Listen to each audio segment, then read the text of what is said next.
Good evening, everyone. We're just Good waiting evening. on Mayor Brown.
Good evening, everyone. We want to welcome you to our September 24th, 2020 City of Palatka Commission meeting.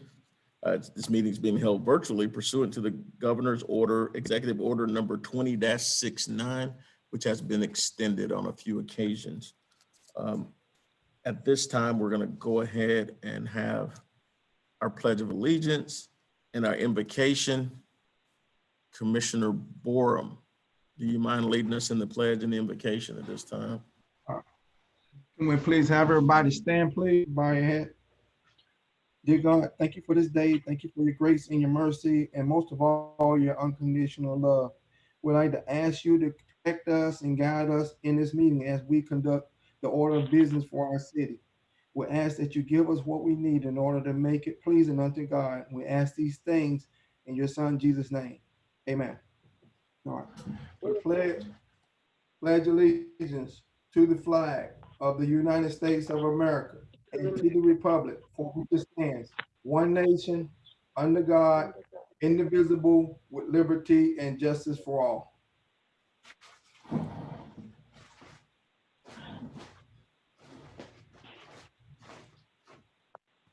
Thank you, Commissioner.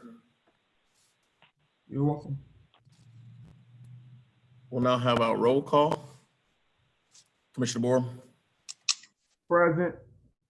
Commissioner Campbell, Present. Commissioner McCaskill, Here. Vice Mayor Brown is in transit, and Terrell Hill, I'm here for the record. We've got 4 or 5 members present with 1 in transit, and we do have a quorum.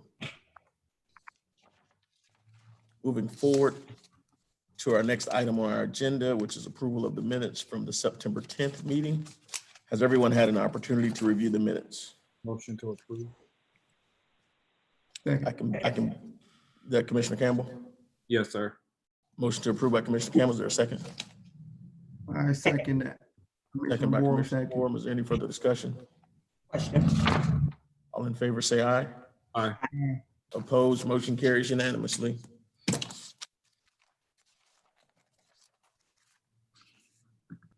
Moving on to item 2 of the agenda, which is public recognition and presentations. First up is our presentation for Student of the Month.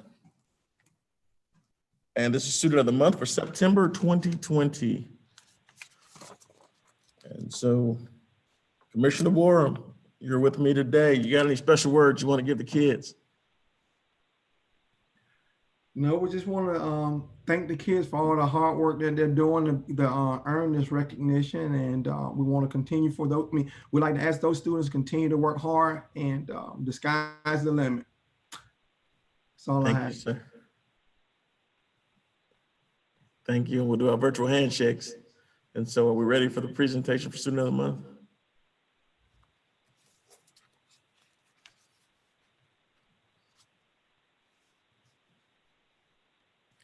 Student of the Month for September 2020, Brown and Pierce Elementary. Lisa Robinson, 5th grade, with their Seminole shirt on. Congratulations. CL Overturf Junior 6th grade center, Caleb Cooper. Children's Reading Center Charter School, Cameron Toby. E.H. Miller School, Stephen Everett. James A. Lone Elementary School, Kylie Wilkinson. Jenkins Middle School, Barrett Clark. Kelly Smith Elementary School, Lucille Strickland. Mellon Elementary School, Jordan Brown, 5th grader. Mosley Elementary School, Deasia Atwaters. Palatka High School, Carly Drew. Penal Baptist Academy, Jordan Traber. Putnam Academy of Arts and Sciences, Lauren Novak. Putnam Edge High School, Nevaeh Hamilton. And that concludes our Student of the Month. To all of our students, we know you're watching. We wish that we could have you here in person, but I always want to leave you with the one thing that I've learned. And it's something that I was taught by Miss Green in our 3rd grade class at Mosley Elementary. And we started every day out by simply saying, I am somebody. If my mind can conceive it and my heart can believe it, I know I can achieve it because I am somebody. So you guys are somebody special. You're destined for greatness. We are so proud of you and the work that you're doing, even during these trying times of the pandemic. And we are excited about our new leaders in this community and what you guys are going to bring in the future. So regardless of whether we have a pandemic or not, we are just excited, and we want to thank you for representing Palatka and Putnam County and making education important to you. And so again, continue to set the example and don't let anybody stop you from being your best. So again, guys, just thank you for all that you do. And also we want to make sure that we thank our parents, because this is a testament to parents being involved in the children's life, having external partners who are involved in those children's life, because it takes a village to raise a child. And I see parents on here on Zoom. Parents, if you can just wave, because we want to give you a cyber applause right now for the great work that you've done with your young folks. And also, we want to make sure that we also recognize the educators, because if it's not for your sacrifices and the love that you give these children and the patience that you exude, they would not be recognized today. And again, to all those external partners, thank you again for the great work you've done with our young people, and congratulations to our honorees. Next up is a presentation from the Florida League of Cities Municipal Achievement Award, Aaron Russell. Hello, I have to ask, can you hear me? We can. Okay. Hello, everybody. My name is Aaron Russell. I am the membership programs coordinator at the Florida League of Cities. For those of you who may not have heard of the League, we have been the united voice of city government since 1922. Our goal is to serve the needs of cities by providing city officials with staff and advocacy, training and expertise, and by standing up for the rights of government closest to the people, governments like the city of Palatka. So I am here today because it is my honor to announce that the city of Palatka has been selected a winner in our statewide annual competition called the Florida Municipal Achievement Awards in the Florida Citizenship category. At a time when cities across the nation are trying to find ways to bring people together, the city of Palatka has been a true leader in this arena, and you have done it through your Race Issue Study Circles program. The city of Palatka's Race Issue Study Circles began when Mayor Hill recognized a need to discuss the racial divide that the nation was and still is facing. So on October 28th, 2017, over 200 citizens met at City Hall to discuss race relations as a community. As stated in the submission, this first meeting gave birth to the idea that sharing collective experiences could bring empathy, understanding, and community togetherness. Thus began the program Race Issue Study Circles, which we are here to recognize tonight. The program had three main objectives, I'll say. The first was to give participants an opportunity to gain insights and friendships that they may not have gotten elsewhere. Secondly, for participants to gain empathy, understanding, and community togetherness through open and honest dialogue.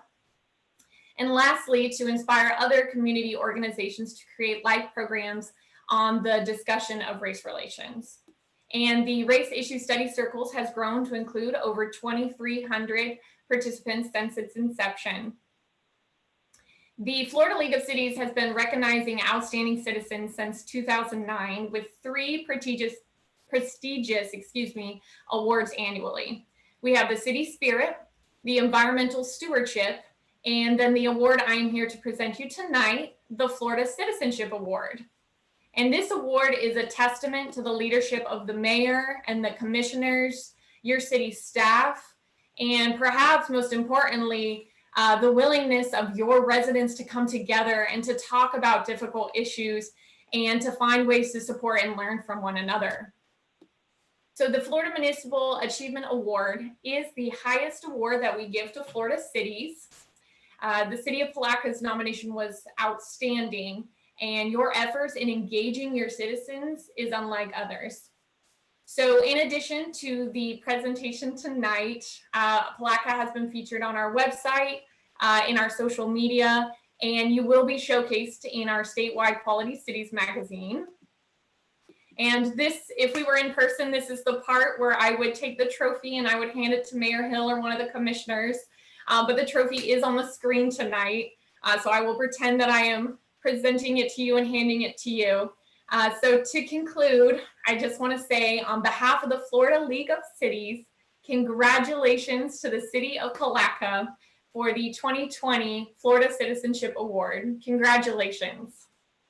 I will do my silent clapping. Congratulations again, Mayor.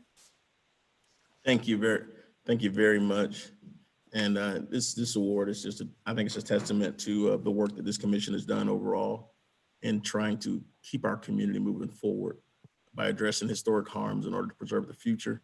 We also will be remiss if we don't thank our Race Issue Study Circles, LLC, which is the nonprofit organization which has worked tirelessly and which was birthed out of the events that took place. And so within that organization, Kevin Scharber, along with Gay Esperson, my co-chair on the risk committee, they've also done a wonderful job throughout the community. They're now putting on virtual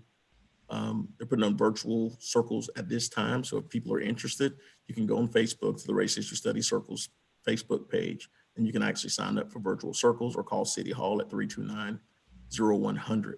When we look at the things that are going on in this country at this time, I think it's just an honor that we are able to stand before the community in such tough times. Putnam County has actually gone through some very trying times in recent days, but we have to continually have the candid conversations about race relations and have those conversations and be willing to not win, but to gain understanding and empathy. And I think that's critical as we move forward. We also want to thank Vice Mayor Brown and her efforts with her dinner with the COP program, which is something that she's worked closely with Chief Shaw as well. And so we're definitely excited about the continued efforts that are there. Commissioner Borum and his community efforts as well, all throughout just the council as a whole and the support that we've had as we move the circles forward. And so we're just excited about what's coming up in the future because every challenge creates an opportunity. And again, thank you to the league, to the league's leadership and the board of directors for the recognition for this great honor. Is there any comment? Do we have any more comments from the commission? I just want to truly thank the mayor for his leadership and his commitment to the community to kick this race issue study circle back off again in 2017. I really thank him for his leadership, and it has truly been a blessing to our community. So I just want to at least put that out there, and that's all I have. Thank you. So definitely thank you again, Ms. Russell, for presenting the award tonight. Thank you. Thank you, Mayor Hill and the commission and staff. And it's a great opportunity to be here virtually. And we're excited to see this program grow. So. Thank you very much. Moving forward to our proclamation for Domestic Violence Awareness Month. We have Ms. Lori Slavin from Lee Conley House and also our very own Shirley Edwards, who's our victims advocate with the Palatka Police Department.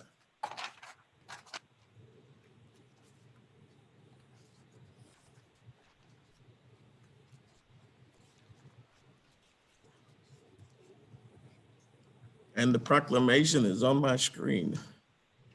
Proclamation reads as follows. Whereas domestic violence is a crime that impacts all citizens of Putnam County, and it impacts its wide-ranging, taking a dramatic toll on the criminal justice system, law enforcement, the healthcare community, and society as a whole. Each year, Putnam County has an estimated 1 in 4 women and 1 in 7 men are victims of domestic violence, which translates to 13,100 individuals affected in our county based on our recent data. And whereas it is vital for our community to support the victims of domestic violence and assist with their grave financial, physical, and psychological losses, to improve legal sanctions against perpetrators of personal violence, and to help the batterers learn their abusive behavior. And whereas Lee Conley House is the only certified domestic violence center in Putnam County, providing 24-hour hotline, shelter, and other needed services and counseling to victims and their families, and has been awarded certification through Florida's Department of Children and Families. And whereas the Palatka City Commission endorses and supports all programs sponsored by the Lee Conley House in its mission to provide shelter and support services to victims of domestic violence and their families, thereby assisting in the elimination of domestic violence in our community.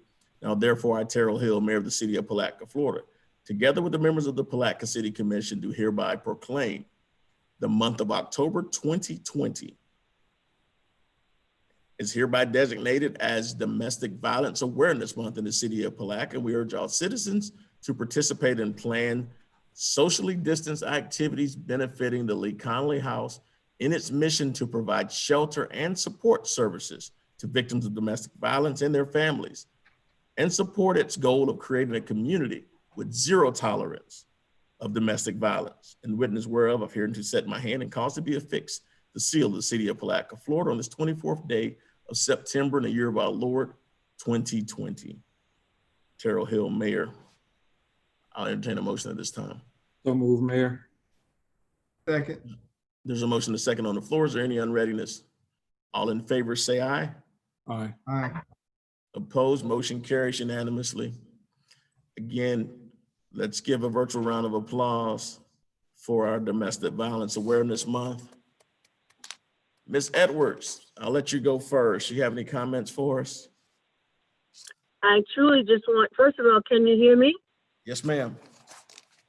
I just was, first of all, want to thank you, Mr. Mayor, and the commission for your continued support, and the rest of the body here in this community and all the agencies that join this team of mine here at the Palatka Police Department.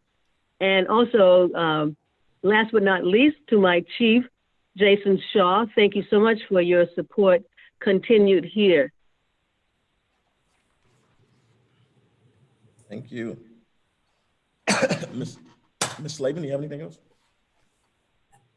First off, let me start by saying congratulations on the award. That is an amazing thing for the City of Palatka and Putnam County, and you all deserve a big hand. So congratulations on that. And secondly, we just want to reiterate what Ms. Shirley said, in that we appreciate all of your support. There's never been a time that I've reached out to any of you that you have not participated fully. Justin has embarrassed himself by coming to some of our events and dressing up and giving speeches and doing silly things, and we really appreciate him and all of you. And the continued efforts that you all put forth to assist us in assisting our survivors. And Ms. Shirley, we couldn't do it without you and Chief Shaw. And I see that Mary Garcia is on here, which the health department is a wonderful community partner of ours that we could not do what we do without them. So thank you so much for your continued support. Thank you.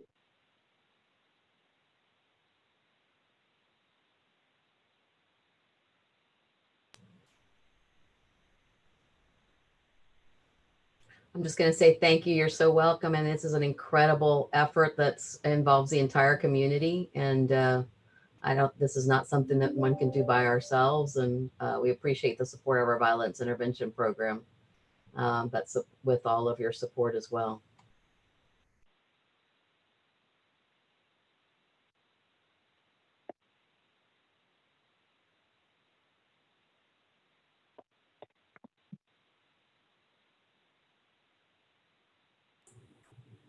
Mayor Hill, you I are. was muted, so I want to make sure that we thank all three of you for the work that you've done in this community and you continue to do in this community to try to make Putnam County be a community of zero domestic violence.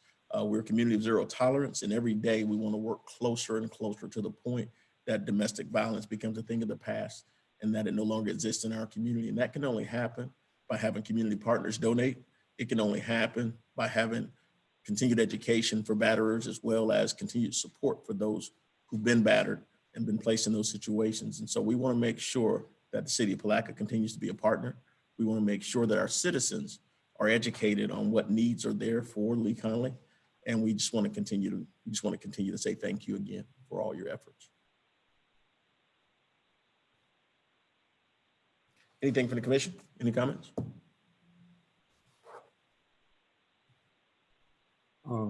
Yes, I would like to say definitely thank you for the Lee Conley House and what it is that they do for our area. As stated before, I have a wonderful partnership, work relationship with them. And the services that they provide are definitely needed within our community. And anything that I can do moving forward to help in the vision and the mission of the Lee Conley House, please do not hesitate in contacting me, as it will be a pleasure and an honor to be able to serve those people.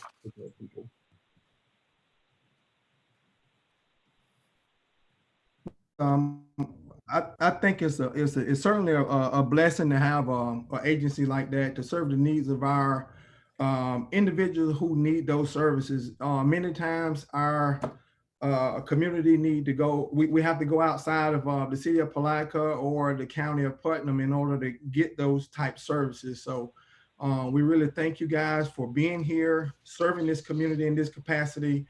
I would like to see y'all go away, because that would mean that we don't have the issues, the social issues that promote the services that you all provide. So, but it's a bittersweet thing by me saying that I would like to see you go away, but I know that's not going to be the case. And we want to thank you for all you've done for all of our community. Thank you. Any other comments? Seeing that again, just thank you. Vice Mayor, I'm sorry. I was trying, is my speaker on now? Okay. I'd like to say thanks to those ladies too, because people don't know all the time, don't realize what somebody that has been treated badly goes through. It may not even be a lick, it may be a word or words that have done it.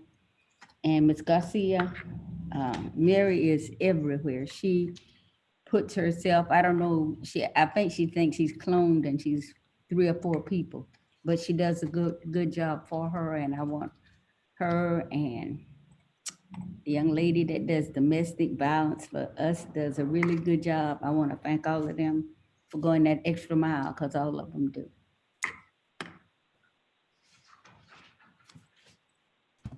Thank you Again, so ladies, much. thank you for a job well done. Moving on to our next proclamation.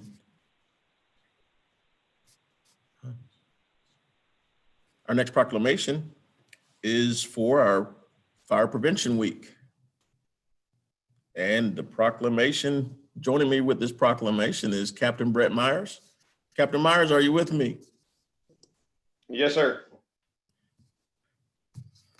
Before we go into the proclamation, you got any words you want to give as it relates to Fire Prevention Week? No, sir. It's going to be a little different this year with the trying to social distance and do all of the fire prevention with the kids at schools, but we're going to make the best of it the best we can. Okay, definitely. We appreciate it. And can you just kind of give a little excerpt of what historically goes on with Fire Prevention Week, some of the activities that you typically have? Typically, it's more of a fire prevention month than it is a week.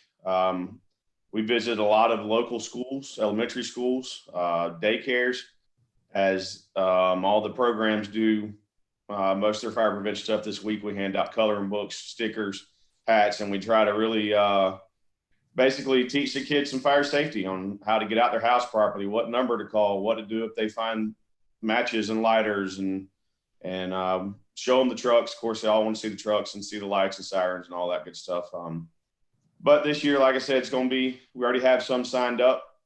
We've been trying to tell the schools and daycares that we need basically a parking area where we can spread some people out, where we can't get in the classrooms and be kind of like what we were, but we're still trying to make the best of what we got and still do all the prevention and teach all the kids all the fire safety that we can.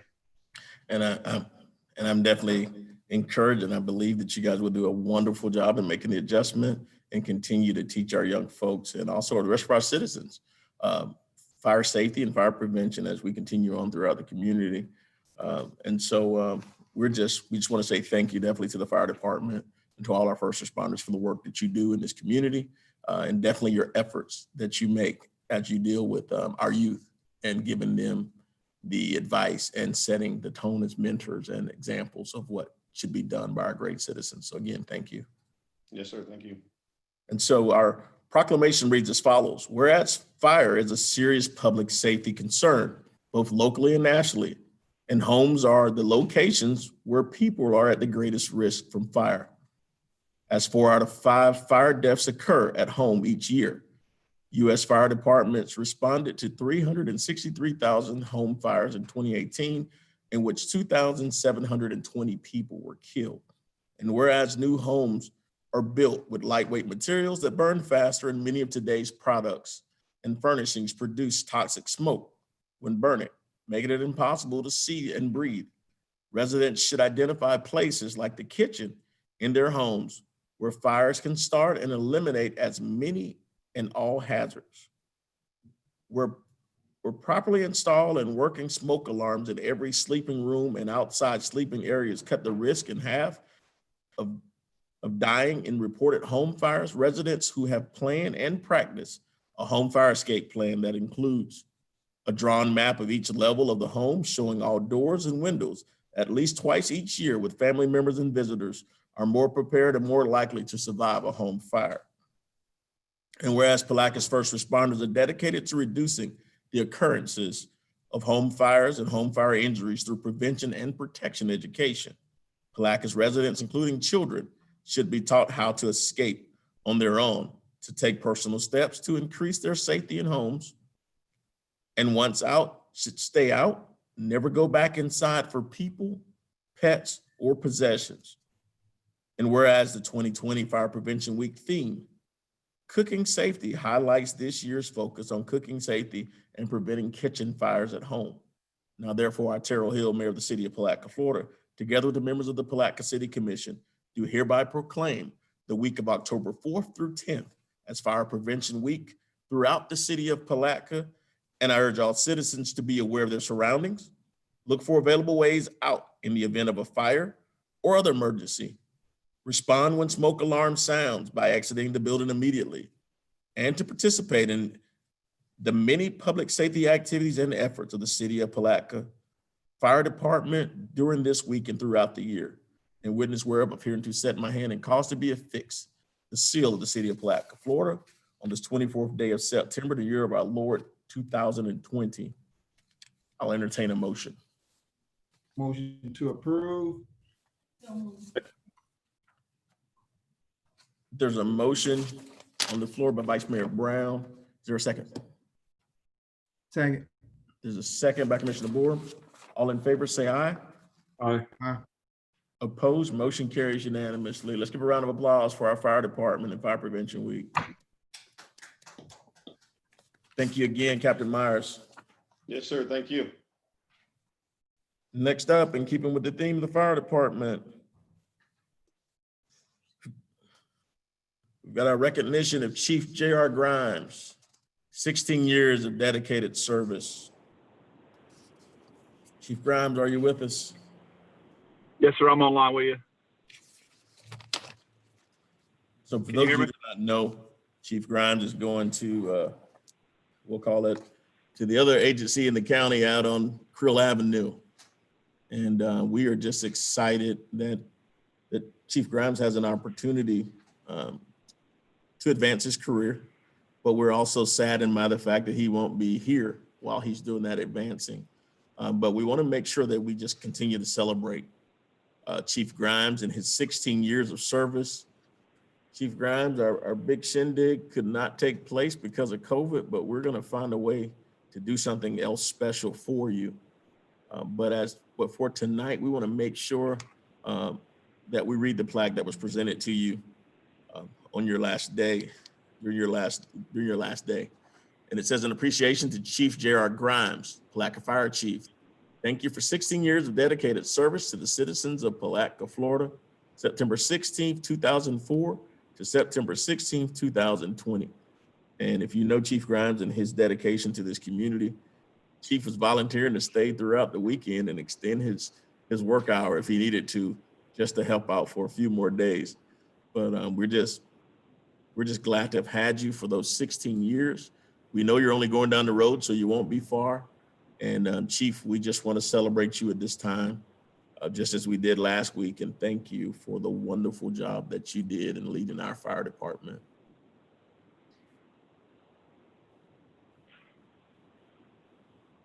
And so, Thank you.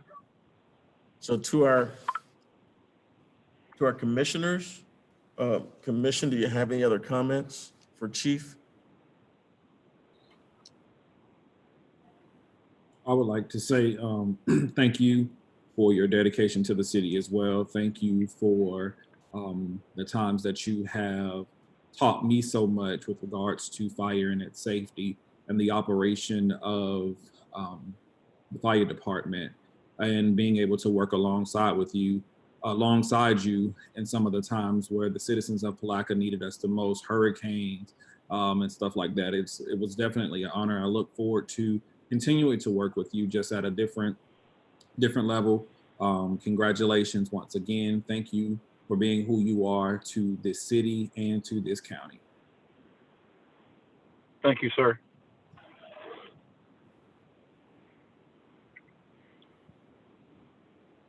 Yes, I I'll go like to Vice Chair thank the Brown, then I'll go to chief. You know, I Commissioner mean, I Boyle. think this will probably be the third departure for for thanking the chief. But anyway, I want to thank him for his dedicated service for 16 years. I'd like to thank his family for loaning him to us to provide the services to our great community, protecting them in every way, not only just households, but businesses as well. And so I'm going to miss him on those Christmas giveaways throughout our community. We're going to miss him with the program. Hopefully we keep that program that he has started in the school system. Just so many things that he's done throughout our community. We're going to miss him, but I want to continue to work with him as much as his time will allow.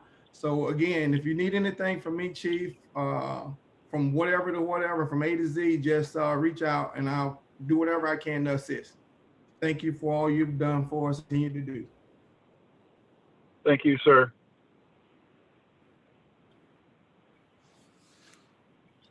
Am I on? Go ahead. Chief, I would like to say you are leaving a big footprint in the sands of time, because the time you were there, everybody knew that we had a good fire chief. All your work you've done with young people. But I would like to thank your wife and family, because we thank you for what you've done, but without them and supporting you and taking care of you, we wouldn't have had you. So we want to give a big shout out to your wife and family and I know your father too, and your mom. And we want them to know we appreciate you so much. Leave your phone number. Thank you. If you don't have it, Ms. Brown, Mr. Holmes has got it. He'll be sure to share it with you. Okay.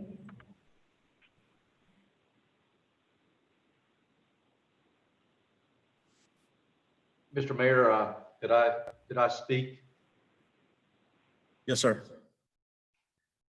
First, a couple words about JR.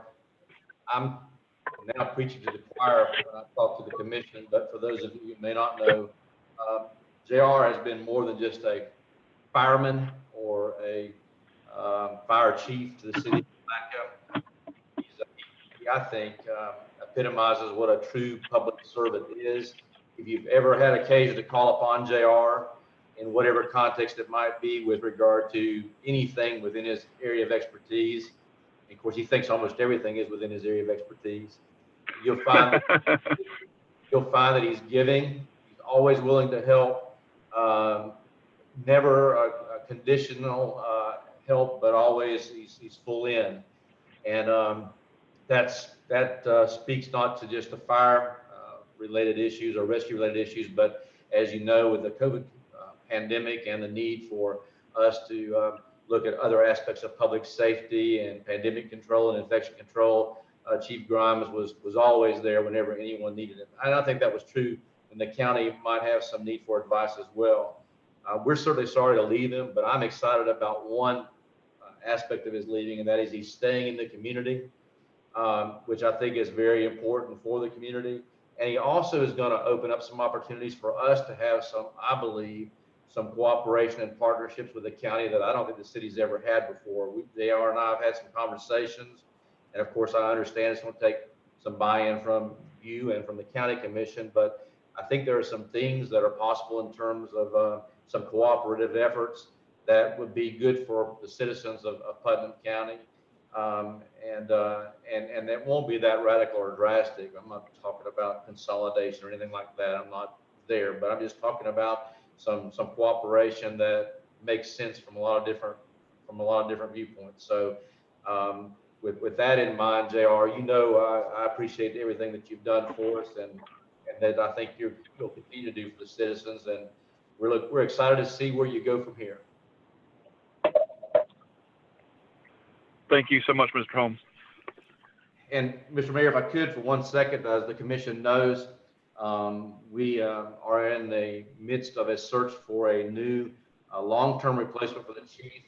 In the meanwhile, we're fortunate to have one of the captains that has been at the department for many years, Chris Taylor, who may be on the line, I think is on the line now, who I've named as interim chief to take the reins until the process of our selecting a replacement chief has transpired. And so Captain Taylor, I think, is on the line, and if so, he may want to just introduce himself to all of you. He is. So that's Captain Chris Taylor, who's on the line right now, or on the Zoom call right now. Okay. So Taylor, you want to unmute right this time, and Yes, we'll sir. let you Yes, cause sir. out the comments. Yes, sir. I'd like to thank the commission and the city manager and his staff for allowing me to step into this position. It's going to be tough replacing JR, but we're going to get it done, and it's going to be nice to cooperate with him on the other side of the street. I'd also like to give a big shout out to Brent Myers for running our Palatka High School program, and he's doing a great job over there. And we're going to have that come to fruition with our fire service training at the high school. So I think that's going to be big for us. It's something that JR started as well. And I think that we're going to continue it on and work with the county there as well. I think it'll be big things going on. I appreciate the opportunity. All right, thank you. And Chief Grimes. Yes, sir. Any words of wisdom as you depart us? And again, thank you for Well, a job well done for 16 years. Well, I do appreciate all the kind words each and every one of you said. Just know that I love you. I spent the better part of my fire service career there with you guys. I couldn't ask for a better team to have worked with all this time. I think you're in great hands. I've had several good conversations with Mr. Holmes. I think he's right on the right pace with us. I think Chris will do, or Interim Chief Taylor do a great job for you. I thank you for all your support you gave us all these years. Commissioner Bourne, I'm not going anywhere. Maybe I can get in the Santa suit, sometime around Christmas for you guys. I don't plan on going anywhere. Hopefully I can still join it. Just, that was a spawn from our local firefighter union that did all that fundraising and, getting that program started. And I hope it continues in the future, but, I'm excited. I think there's a lot of things we can do together. So as Ms. Brown always said, we're better together. So we're going to continue down that path. And I just like to thank all of y'all for everything you've ever done for me in my career. And I do really, surely appreciate it. Thank you, Chief.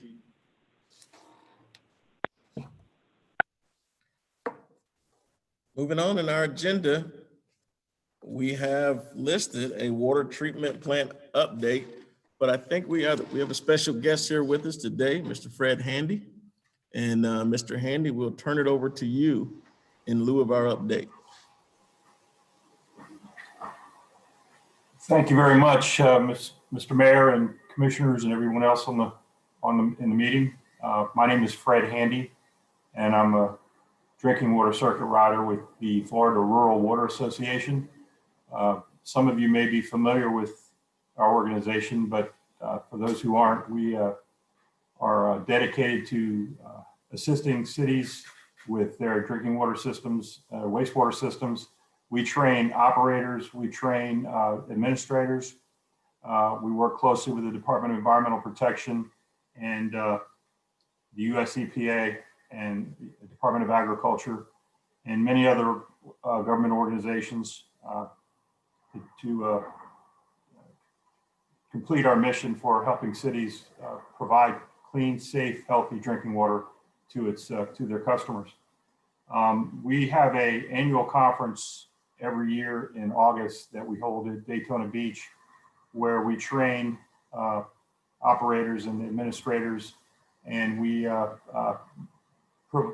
provide new information on new treatments, new technologies, and we also host a luncheon during which we present and recognize special efforts by municipalities, employees that have gone above and beyond. And normally, like I said, we present these awards at the conference, but for obvious reasons, we didn't have a conference this year. And so one of your employees is being presented with an award, and that's what I'm here to do for that. And your superintendent of drinking water, Kayla Wiley, is being presented with the Florida Rural Water Drinking Water Operator of the Year Award for the work she's done in helping the city improve its drinking water, which I know for a fact has been done, but also for a lot of very innovative treatment technology sampling that she's doing right now. It's helping a lot of water systems throughout the state of Florida. Not a lot of people know about this, but the work she's doing is helping other systems come into compliance, reduce contaminants in their water. So it's very important work. So what I wanted to do is we wanted to present this award to Kayla. It's for dedicated and outstanding contribution to the city of Palatka for the year of 2020. Here's the award right here.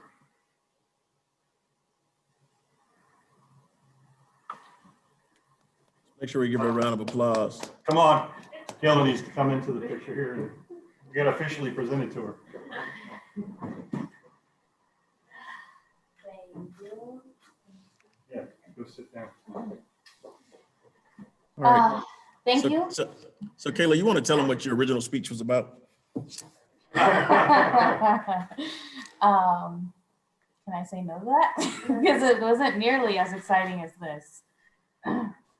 The original speech I was going to give was just an overall update on what we're doing at the water plant and some of the testing we're doing to, like he said, reduce the contaminants in the water and come into compliance and well within compliance, and implement some new technology that hasn't been used like this before. So, And then you were surprised. and then I was surprised and had to create a whole new speech very quickly that I've now forgot because of this one.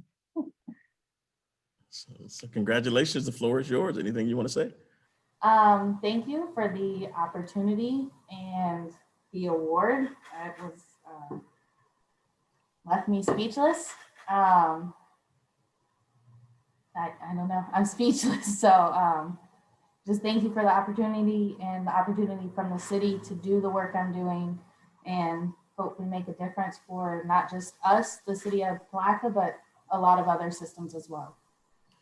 And so Ms. Wiley is also a testament to the fact that diversity is critical to the growth of any entity, and she's a shining example of what happens when opportunities are given to people who truly deserve them.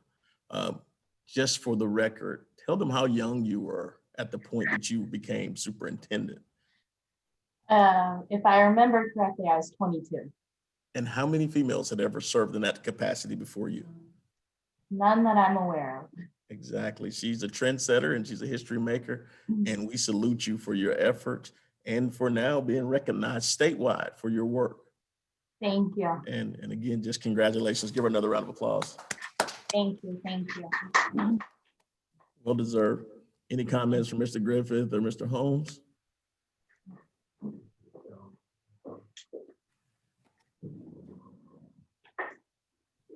Jonathan, are you going to speak? Do you want to say anything, Jonathan? Yeah, just a few things. Kayla doesn't do a great job of tooting her own horn, but I will say a few things that she is working on, and I guess it would kind of be an update. I had the privilege of riding with Kayla last week to Cedar Key, not for a fishing trip, unfortunately, but we went over there to see what we will potentially propose to the City Commission and to DEP to bring us back into compliance, which is granular activated carbon. It is working for them right now. They just got their first batch of THM tests back and they were within compliance. And that was with some issues in flushing. So we expect to see some improved results over the next couple of months. Kayla has been very integral in what I have been pushing that we get accomplished, which is the rehabilitation of the distribution system. I would not have as good an understanding of where the problem areas are without what she does with the testing and what she knows about our flushing system. So that was one of the things that I kind of put in her nomination, but the biggest accomplishment is what she's been able to work with Florida Rural Water and Florida Department of Environmental Protection with all of this testing that she's doing in regards to granular activated carbon. Okay, thank you. Mr. Holmes?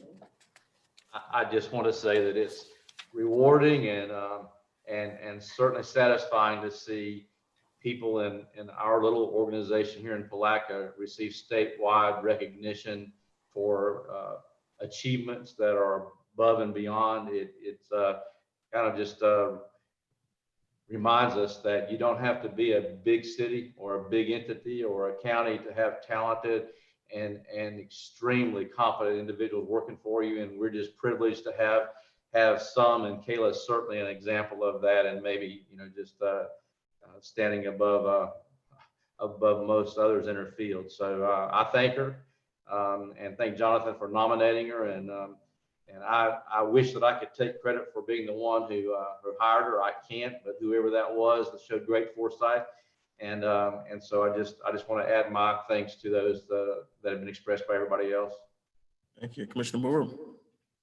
Oh, absolutely. I like to really commend her on the reward receiving for the water quality for the city of Palatka. I mean, we've taken a number of hits as it relates to our water lines and whatever. So this is just a true testament as to what we're doing as of the body of the city of Palatka and the people that are making these things happen for us. So I'd like to thank Kaylee for her dedication and commitment and her intelligence around water and everything else, and just bringing awareness to the city and what we're doing good. So I want you to continue to that great work, and anything that we can do to assist to help you in that respect, please let us know.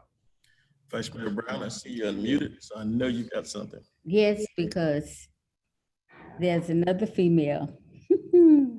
Makes me very happy to see that we are equal opportunities employees. The city of Palatka wasn't always like that. It was covered with males. Now they've opened the doors and everybody gives. And I think they believe what I say, we're better together. And it was wonderful to have Mr. Griffin have the insight to nominate her, because it's wonderful things going on all the time. We were one of the first cities to not put pollution into the river. And we contribute to, a lot of us contribute to what goes on statewide. For those people who think the city commission in Palatka does not do anything, I'll take you out of my car, because I'm very proud. We see names of our people who have been active in the fire departments and our police departments and water, sewer, all our departments. And I want to thank all of the people that work for the city of Palatka, no matter what they do, because they make our city shine. Thank you. Thank you. Any other comments? Too, would like to say thank you and congratulations, and way to go for representing for us younger constituents of Palatka. This is a prime example of how you can succeed and be successful right here from Palatka. So I hope that you be a shining example to other young people around this community to stay local, get the knowledge that you need, stay local, and make change local. You're no longer a younger citizen. Yeah, that's what I was about to say, Mayor, because Commissioner Campbell, he's been on the commission for now almost 6 years now, so he's a lot older than he was when he first came in. So I just wanted to add that at least. You know, Kayla, he's quickly losing that tag, Kayla. I'm still allowed to be in the Palatka Young Professionals, so therefore, So again, Mr. Handy, thank you so much for working with the city of Palatka and your continued efforts here. We also want to make sure we continue to celebrate Kayla Wiley and her wonderful accomplishment. Again, congratulations on your achievement. And we are just excited to have you be a part of this team and to continue to make history.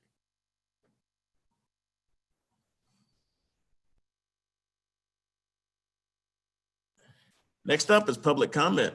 Public comment will be limited to 3 minutes. No action will be taken on topics of discussion. Anyone wishing to speak during public comment, please dial 386-329-0100 or you can also chime in through our chat on our YouTube Live. So again, 386-329-0100. I have one caller on the phone right now, and that is Diane Lincoln-Geyer. And so we're gonna go to the lines now. Hello, caller. Yes, I'm here. Miss Lincoln-Geyer? Lincoln Auger. Lincoln Auger. I'm always destroying names here. So can everyone hear? So Miss Lincoln Auger, can you go ahead and give us your comments at this time? Sure, yes. So my name is Diane Lincoln Auger. I am the Director and COO of Shining Light Peer Services. Shining Light is a nonprofit recovery community organization new to Putnam County. Our mission is to empower adults and families living with substance use disorder by providing non-clinical peer-run support services to promote personal recovery through socialization, education, and self-advocacy. We have a variety of services ranging from individualized recovery planning to community education and different recovery groups using evidence-based practices. We are a peer-led and peer-run organization supported by the Department of Children and Families, the Association of Recovery Community Organizations, and the Peer Support Coalition of Florida. Shining Light has been helping individuals and families in our community for 2 years, and we're happy to announce our new drop-in center located at 3701 Quill Avenue in the Quill Point Plaza next to Flowers by Melanie. Our vision for Shining Light is to bring a face to recovery to Putnam County and show others that recovery is possible. We're excited to be here. We look forward to future partnerships, and I will put all of my contact information in the comments. Okay, we're looking forward to it. And just for the record, so we can have it for those who won't reach the comment, what's the number to Shining Light that they can best reach? Yes, it's 904-506-9682. One more time. 904-506-9682. And again, 904-506-9682. thank you very much. And we are so glad to have Shining Light be a part of the Palatka community. And we're hoping that we can get together. Let's get you in contact with City Hall so that we can coordinate a grand opening celebration for you at your new location. That would be amazing. Absolutely. So will somebody contact me from there, or what do things look like moving forward? Okay, we can have someone contact you. We'll have someone contact you. We'll coordinate it together, and we'll get it, and we'll chime in with the chamber and make sure we get your grand opening celebration set up. Thank you so much. Looking forward to the partnership. All right, thank you. Okay, bye-bye.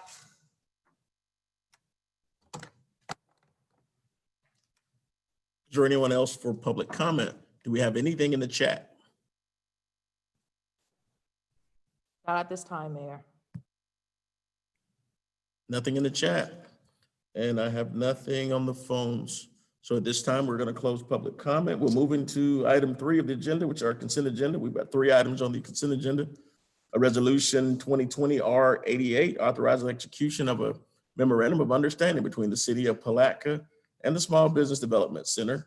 B is acceptance of resignation of planning board member Robert Bob Moody. And C is appointment of city manager Don Home as the city's representative to Northeast Florida Regional Council Board of Directors. I'd like to have somebody tell me what we're doing with the Small Business Administration.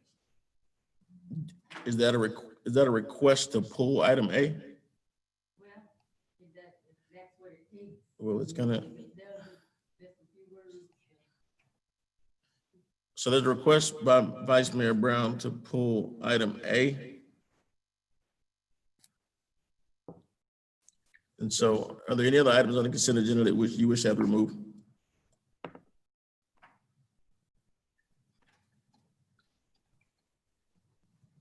Seeing none, I entertain a motion. Motion to accept. There's a motion to approve items B and C. Is there a second? Second. Second on the floor. All in favor, say aye. Aye. Aye. Aye. Opposed?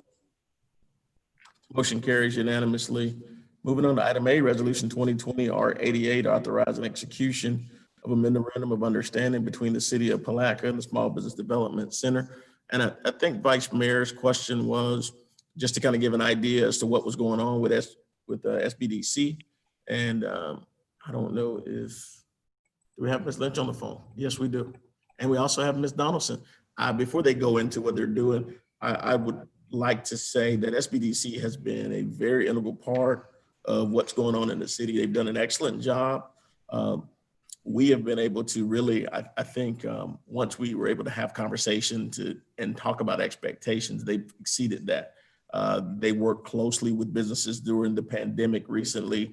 They got a number of businesses funded for both PPP loans as well as the EDIL loans. And so, and they're also have been assisting in other areas with the county as it relates to the Coronavirus Act and funding that's come out, and been educating a lot of businesses, particularly during the pandemic, but even prior to that, giving us metrics on businesses and also spending tireless hours coming in here, working with small businesses as well, and mostly in Palatka. When we look at the county numbers, the majority of the work is in the city of Palatka. And I think by having that additional geometric in place, it allows us to be able to truly see just how much work has been done. We've had recognitions for Ms. Lynch since that time and the work that she has done. They've also put on workshops. And they've also assisted us in places that aren't even in the contract. And so I'll be the first to say that it's been a job well done by SBDC. And if you guys want to add anything, either Ms. Donaldson or Ms. Lynch, go right ahead. Mayor, they don't need to add anything. This is the same thing that we've been doing with them in the past that we're doing again. Yes, ma'am. That's all I wanted to know. Yeah, so I don't know if you could hear her comment, but she said they don't need, she just had a question on that. And so, but I make a motion that we accept A. There's a motion by Vice Mayor to accept A. Is there a second? Second. There's a motion on the floor in a second. Ms. Lynch, Ms. Donaldson, if you want to go ahead and say something quickly. Well, all I would like to say, Mr. Mayor, is thank you so much for your support. I don't think there's any time in the history that I can remember in the SBDC that's ever been more important than it is right now. You know, we see so much demand, and I just want to give a shout out to Cheryl Lynch. I mean, Cheryl is a star of our program, and I think you can see from the report, her satisfaction rating is 100%. You know, she gives everything she has, and the number of bridge loans, state emergency bridge loans that were given out in the county were over much larger counties all around the state. So she was calling small businesses, letting them know that that help was out there, and then working the PPPs and the IDLs. And I just want to say, during COVID, you know, we've had to adjust in the SBDC, but some of it has been for the better. Because of virtual assistance and webinars, we're reaching clients with all of our expertise all over our 18 county region, not just in one county. With Cheryl, we're bringing Cheryl all of our resources. So it's been a yeoman's job for the last 6-7 months. And thank you to Cheryl. She has Putnam County and the city of Palatka in her heart, and she works hard for the small businesses there. Yeah, let's give Ms. Lynch a round of applause for the work that she's done. On you, Cheryl. Thank you, everybody. Just want to let everybody know they're talking about a second round of PPPs that are getting ready to come out, but there is a set aside of 25 billion, I think it is, or million, for specifically small businesses with 10 employees or less. And that really covers a lot of our businesses within Putnam County. So spread the word, keep spreading the word, have them call me. I'm available to help them through the whole process. And if they need additional monies, their idle monies have ran out, they can ask for additional funds that way too, through the SBA. So those are two opportunities where funding is available, and the county grant is still open. The county is talking about raising the amount or giving additional funds for those that have already been approved. So again, if you need funding, you need assistance, you need anything, we've got tons and tons of resources out there to help. And that's for nonprofits as well as for-profit organizations. Correct. So again, thank you again for all your work, both of you ladies and to SBDC. And we are excited about the continued relationship. At this time, if there's no other comments from the commission, we will go ahead and have a vote. All in favor, say aye. Aye. Opposed? Motion carries unanimously. Again, thank you very much. Thank you, commissioners. Thank you, Mayor. Thank you. You're welcome. Thanks for all you do. Next up, item number 4, establishment of a revolving loan fund.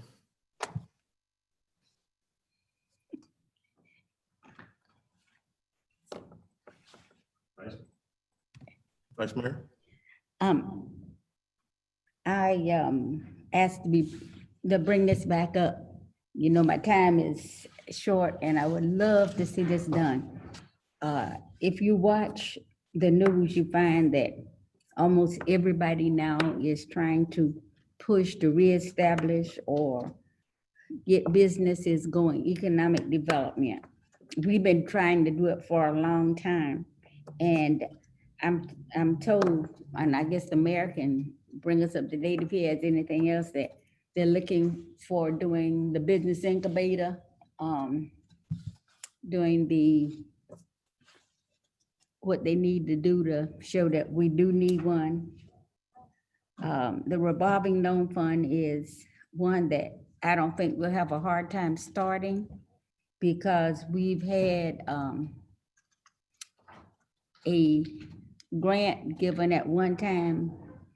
I don't know if anybody got it or not, or maybe one person. It was to help people start businesses where they lived. They have that down somewhere. I gave you a packet last week of places that had it going. Most of them are in the in a state. But I think it's necessary for us to bring it home and do it home because we're where the people are and we know the needs of our community a lot better sometimes than other folks do.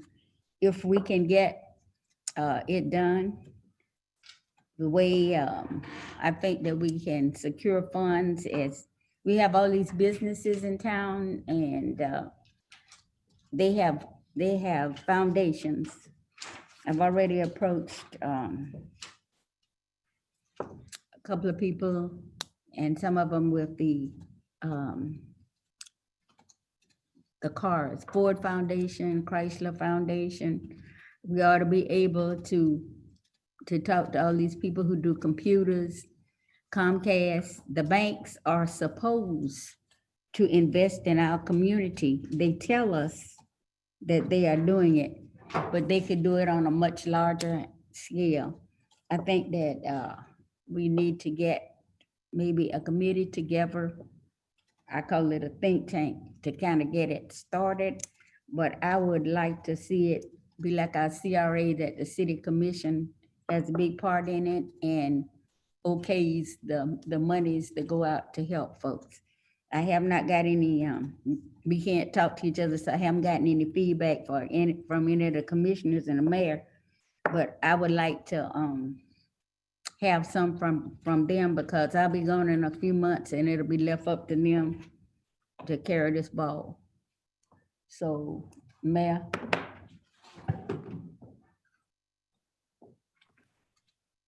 Yes, ma'am. Any comments from the commission?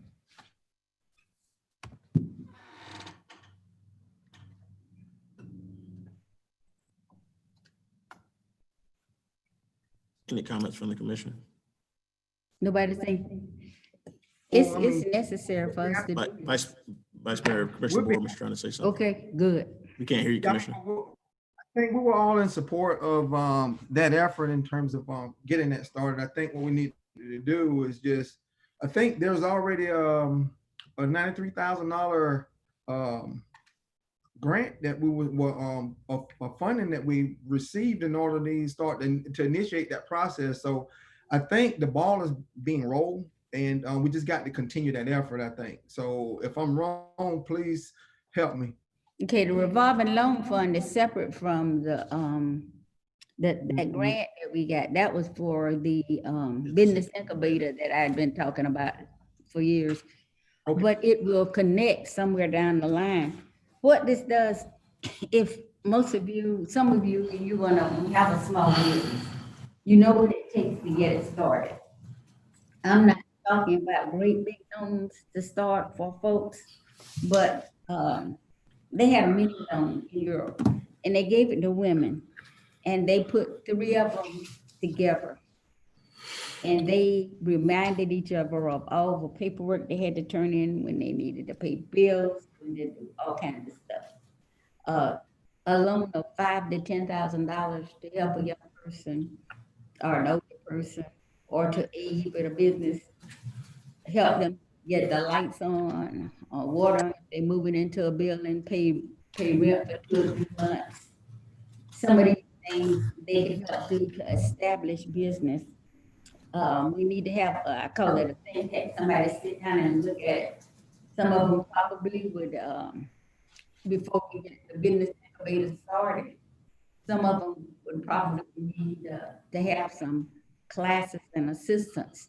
We have our banks that say that they will do that for us to help us because it helps them. There are a number of places we can turn. The regional, not regional planning council, the Department of Agriculture has a revolving loan fund. I brought all the information back here when Mr. Bush was here. I thought we were gonna get it.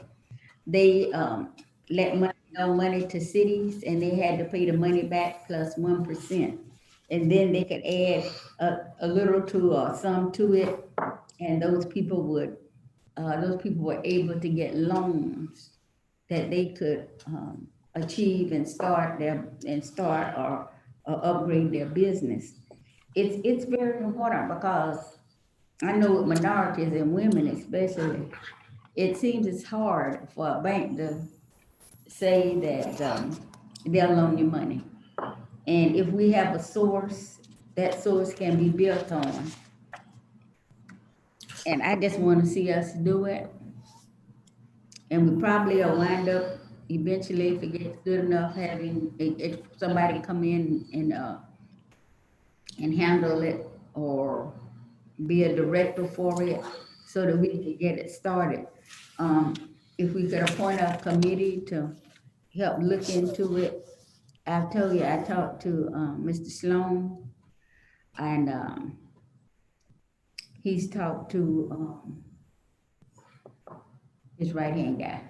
If you can, so Vice Mayor, this is my suggestion. I think the revolving loan fund is an excellent idea. I've seen it work in places like Fitzgerald, Georgia, which is very similar to Palatka, and it's really a microloan system. And I've watched them take a $300,000 revolving loan fund with a nominal interest rate and create 65 businesses in their community. But they funded their own economic development director for that particular position out of that revolving loan fund and what was being created within the city. But I think the critical piece now is being in the middle of a pandemic. I think more than anything, the right direction for the city to go in at this point, as we address this with all the unknowns from the budget and the things that are out there, would be to put together a workshop to bring in external partners like SBDC, to bring in external partners like the businesses that you've named, and actually, as well as the local banks. I just sat on a workshop along with Mayor Messam, Wayne Messam out of Miramar, with BBIF, which is a local finance institution that was created by government for the purposes of increasing the number of minority businesses within the state of Florida. And Inez Long, who's the director of that business, they also have a multi-million-dollar microloan system that they have in place to assist in the creation of businesses, and Palatka is one of their target areas. And so I think we've got a lot of external partners in place. With your blessings, we can try to coordinate a meeting, virtually a Zoom meeting. I think SBDC between Ms. Donaldson and Ms. Lynch will be excellent partners for us as well. They've got relationships with a lot of financial institutions like One-on-One Financial, as well as the SBA, to start to work towards that. The USDA incubator money, in essence, is different from what we're talking about, but there are additional resources that are out there for business development in rural areas. Wealth Watchers has been looking at that as well. And I think that we can bring all those partners together and we can start to put together a succinct plan on that. And I can just tell you the only concern that I would have is just the fact of the unknowns that we have as we're dealing with the pandemics, but making sure that we cover our bases from a budgeting standpoint with the city first and foremost as we begin to start to try to build new businesses. And I think that tapping into entrepreneurial spirits and giving a hand up for people to start new businesses is critical, as long as there's an education component that's involved in it as well, which allows those businesses to be able to sustain. And so if we've got blessings from the commission, we can try to schedule that workshop and try to move that forward between now and January. I hope you'll do it before January. I mean, Ms. Vice Mayor Brown, you're in the middle of a pandemic. I think I know. Getting the ball rolling as opposed to pushing the ball fastly down the road without a plan. Okay. I would rather Well, I would like to have the workshop as. We know you got a few months left, but let's just try to get the ball moving before we throw it All down right. the hill with no direction. Well, that's what I came back to you all to do. We need, I've been looking for sources, and I have somebody who said that they would put up some matching if we could find, and they're looking for a corporation. They have a corporation in mind that might help to get us started.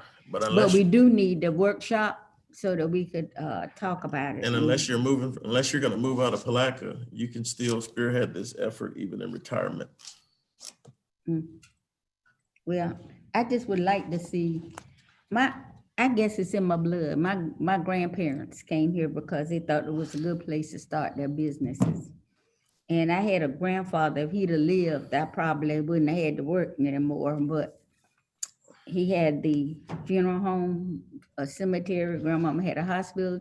He had started an insurance, a little insurance company of his own, and he had bought tables, chairs, and typewriters.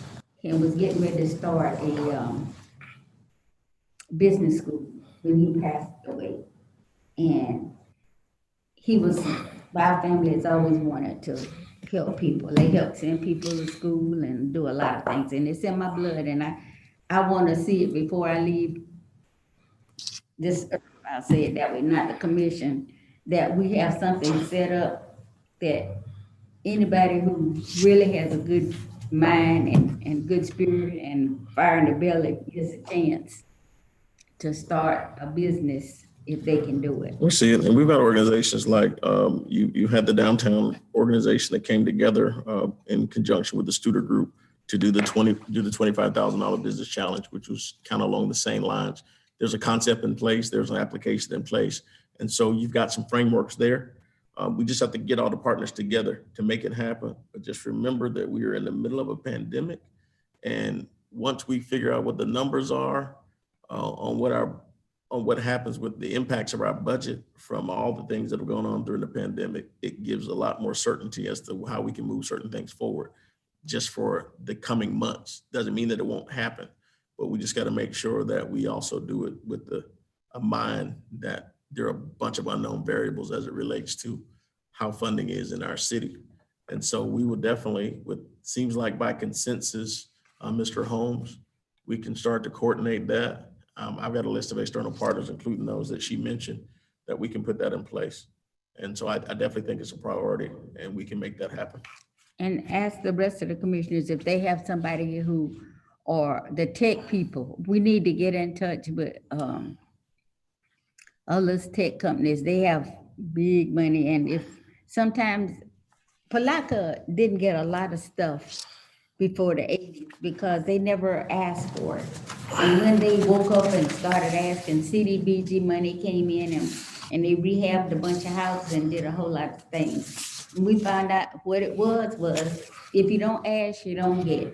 And people got where they didn't know Palatka, but once they looked up, we got so much CDBG, they changed how much money you could get for a project. So we need to just be mindful if we ask and work it out, we can get. We got you, but if we don't move this agenda, your retirement is going to be here closer than you think. That's good. So moving on. And so again, is the commission okay with moving forward with the workshop, bringing the external partners in? Absolutely, Mayor. Okay, we got affirmation from Commissioner McCaskill, got thumbs up from Commissioner Borum. Commissioner Campbell, you in agreement? Yes, I am. Okay, we're gonna move forward, Mr. Holmes. We're gonna put those lists together so that there is no violation of sunshine. We'll go ahead and move forward from that standpoint. And we'll get everything in place. And so we'll let you be the conduit for, and we'll coordinate together. And Vice Mayor, if you could just give your list of contacts to Mr. Holmes, then I'll start to call the rest of the folks and get it organized for you. Okay, you probably need to have a direct call to banks from you, Mayor. I got you. Okay. We'll make it happen. Thank you. Thank you. Your wish is our command. We got you. We're gonna make sure these last 4 months are taken care of. All right, moving forward. Mr. Ray, you've been sitting here waiting for a while. Moving on to item number 5, which is discussion and direction on a request to release the city's interest in the real estate located at 318 Osceola Street in Palatka. That's the former site of the Lions Club. Mr. Holmes, you want to take this one and then let Mr. Ray come on board? Yes, sir. I'm happy to, Mr. Mayor.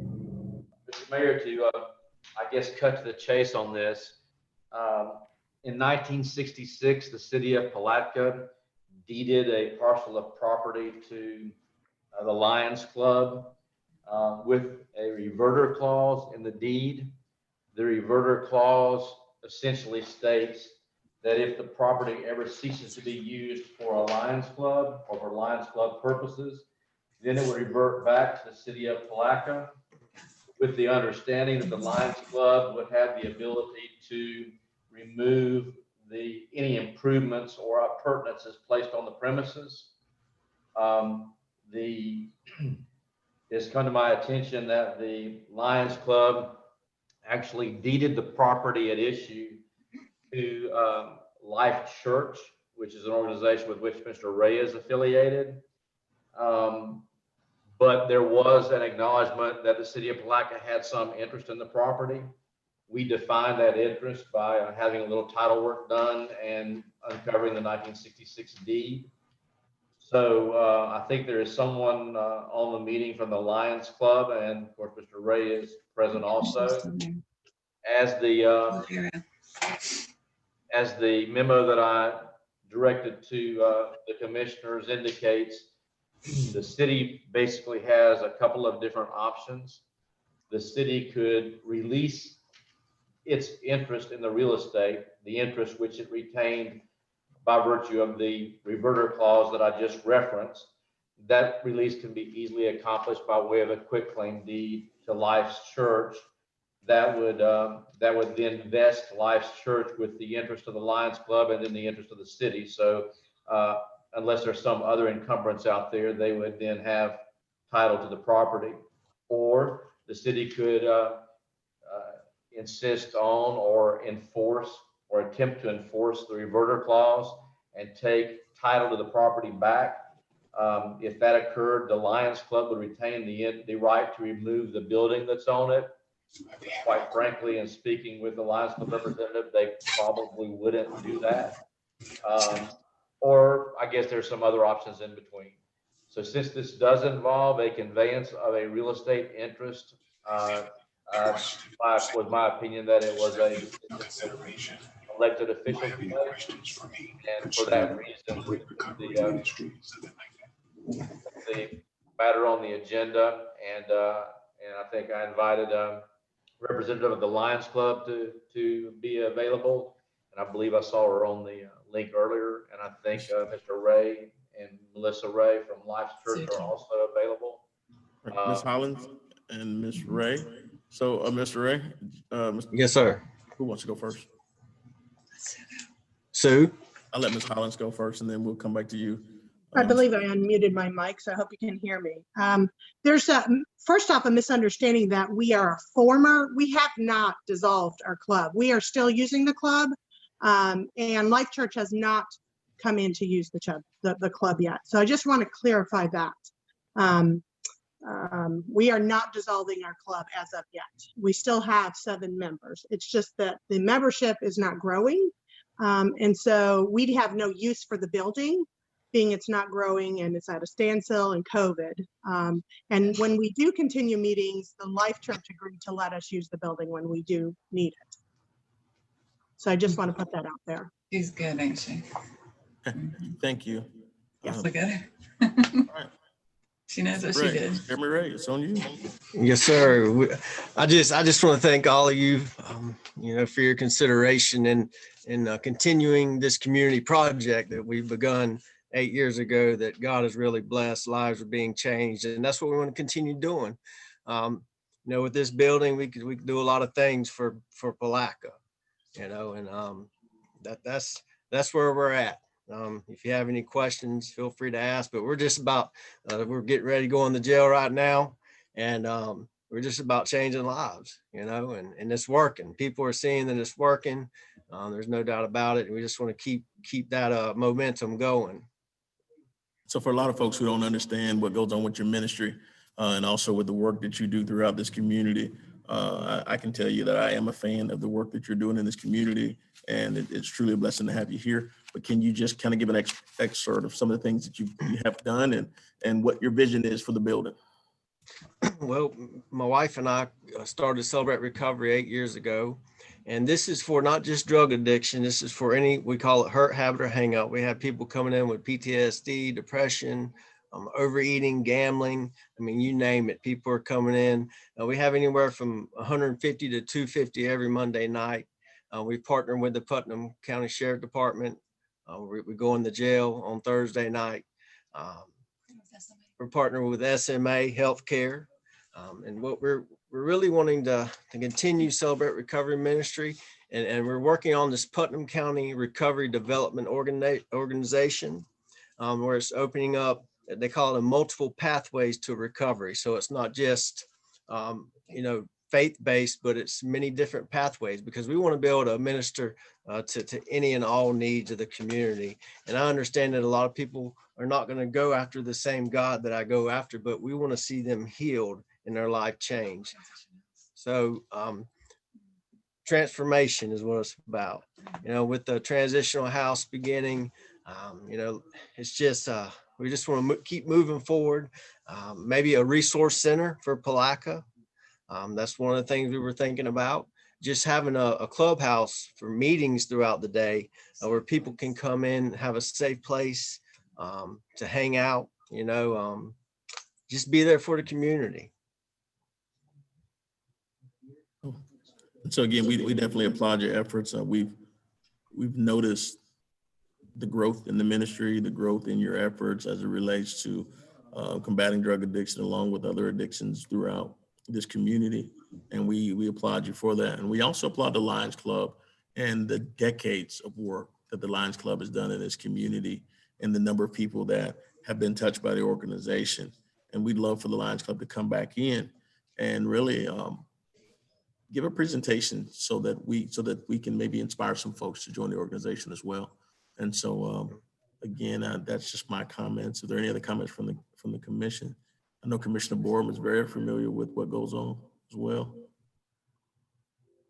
I have a question. Go ahead, Vice Mayor. We have other properties that we have let people use, like the Tillman House and Can you hear? yeah. Unmute. I'm on mute. Unmute. You need to unmute.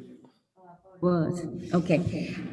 We have other properties that we have let people use, and that's still the city's property. Is it possible that the property would come back to us, but we would let them use it as we have done other properties?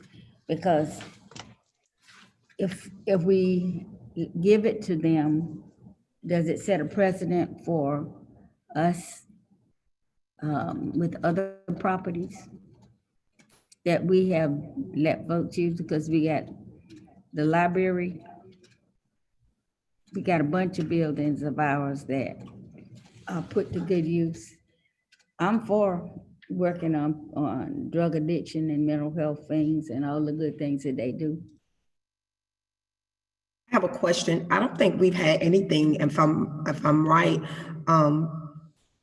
City Manager Holmes, we haven't had anything to do with that building really for 54 years. Am I right? Since 1966? My understanding, Commissioner, that the raw property, the undeveloped property, was conveyed to the Lions Club by the deed that I mentioned earlier, and that everything that's been done with the property since that time has been done by the Lions Club or others, not the city. And so, in answer to your question, it's my understanding that the city has no investment in the improvements to the property at all. While Ms. Holland, I think, could probably better explain, she told me in our conversations that the building was solid, but it was in need of some modernization or fix up, so that whoever takes the building and attempts to use it is going to probably incur some expense in that process. So yes, if what you're asking is essentially, I'm not aware of another scenario that's just like this one, where the city conveyed property with a reverter clause, and so it is a little bit of a unique situation.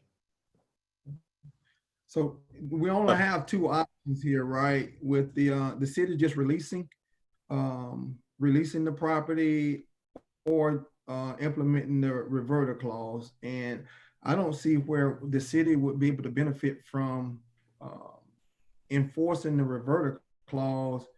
And also what I heard was the Land Club is still operational. They have not really vacated or disbanded their organization. So it's still in essence active. So with the second option, we couldn't even do a reverter because the building is still vacant and the organization is still active. But even if it was, I would probably not want to go that route. And if we got another agency that can come in and provide services to the community, I think that's exactly what we would need. But that's just my opinion. I've got one caller. I've got one caller on the line for this item. I'm going to go ahead and get some information from a resident historian. Ms. Kitchens.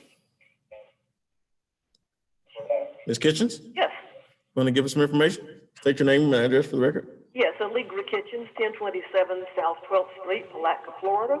I'd like to request that the city go ahead and release its interest in the real estate located at 318 Osceola Avenue, Osceola Street, as per the first recommendation of the city manager, which is the city could evidence its relinquishment of its rights to assume ownership of the property, thereby allowing the conveyance from the Lions Club to Life Church to officially occur and be validated.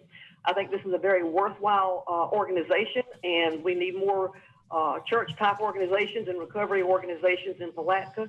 And this property has always been wholly exempt, and I don't think it would be any hardship on the city for you to release your interest in it so that the Lions Club can deed it to Life Church. All right. Thank you. Thank you. Bye-bye.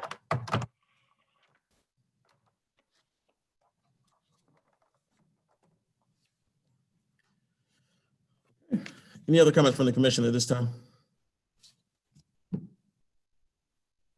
I just want to say, I hadn't said much tonight, but I just applaud the efforts of Mr. and Mrs. Ray, what they're doing in our community. And I support this process and hopefully that we can, go ahead and move forward with the first option that we have.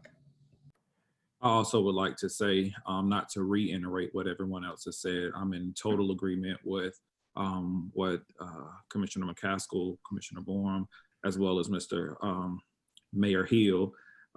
Thank you for your work in the community. I've known individuals that have come in that facility and their life has been forever changed as a result of the ministry that Life Church has provided within this community. And I would like to see that continue. So I'm in full support of it. Okay, we've got the support. I'll entertain a motion to relinquish I'll entertain a motion at this time to relinquish our interest. I'll make a motion that we relinquish our interest. Second. Motion on the floor in a second. Is there any questions called? Any further discussion? All in favor say aye. Aye. Oppose? I see your thumbs up, Commissioner. Oppose? Motion carries unanimously. Was that a yes for you, Commissioner Borum? You gotta unmute. You're on mute. I was having technical difficulties. I don't know what's going on. Something might be going on with my router, but I was saying yes to relinquish the property. Two thumbs up. And so again, thank you both, Ms. Hollins, and to the Rays. And so you guys can get out of Pastor Flagg's office and you can go to ministry. Thank you, Mayor. And so again, thanks for all your work. Thank you so much. Thank you, Mr. Stu. Holmes and the crew. So again, thank you. All right, leave. Thank you, Mr. Holmes. Welcome. Moving on to item 6 is our public hearings. Our second public hearing for trim calendar year 2020 to 2021, final budget and millage rate. First up is resolution 2020 R89, which is setting the final fiscal year 2020 millage rate at 6.4000 mills.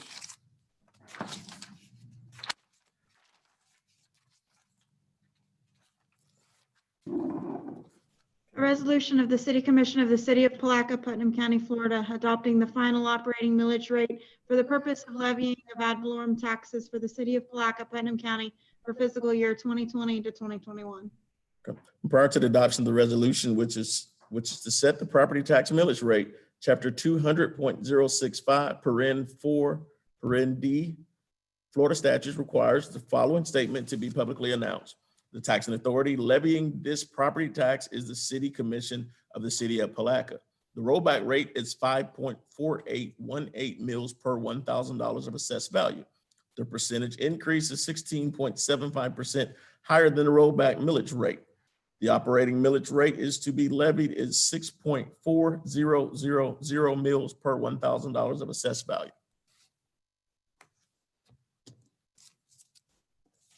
I'll entertain a motion at this time. So move. It's a motion by Commissioner Borum. Second. Is there a second? Second. Commissioner McCaskill makes a second. We'll now open the floor for public hearing. Is there anyone here for public hearing?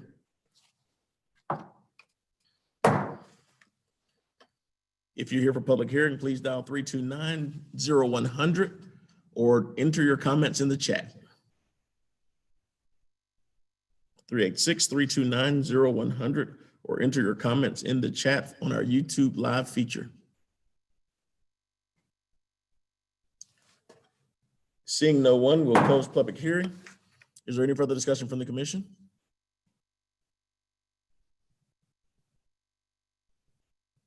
All in favor, say aye. Aye. Aye. Oppose?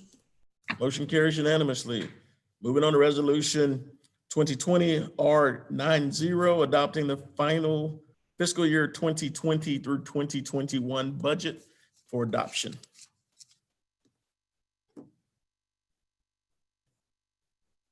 A resolution of the City Commission of the City of Palatka, Putnam County, Florida, adopting the final budget for the fiscal year 2020 to 2021, providing for severability and providing for an effective date. So move. Motion by Commissioner Borum, Second. second by Commissioner McCaskill. We're now open the floor for public hearing. Is there anyone for public hearing? The number is 386-329-0100, or you can enter your information in the chat.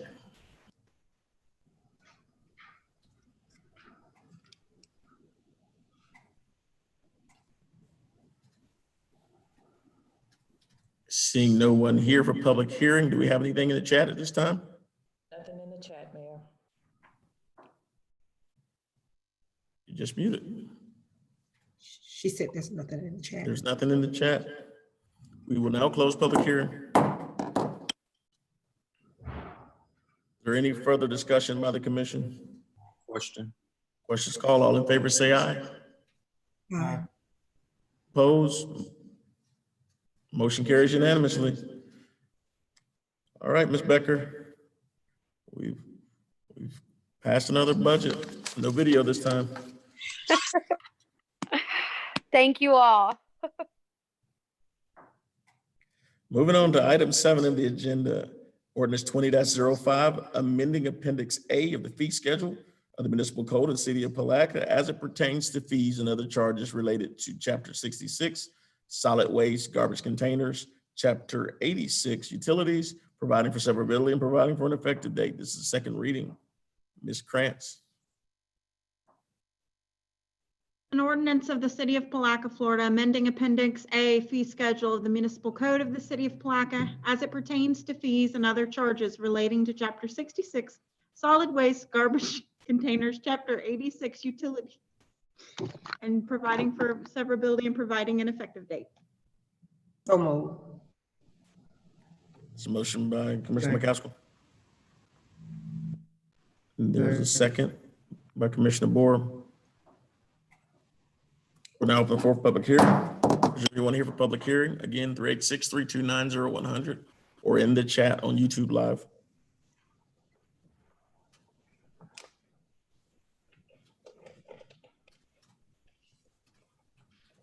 Three 386-329-0100 or YouTube Live chat. Do we have anything in the chat? No, sir, we do not. Nothing in the chat, nothing on the phone. We'll now close public hearing. Is there anything else from the commission? All in favor, say aye.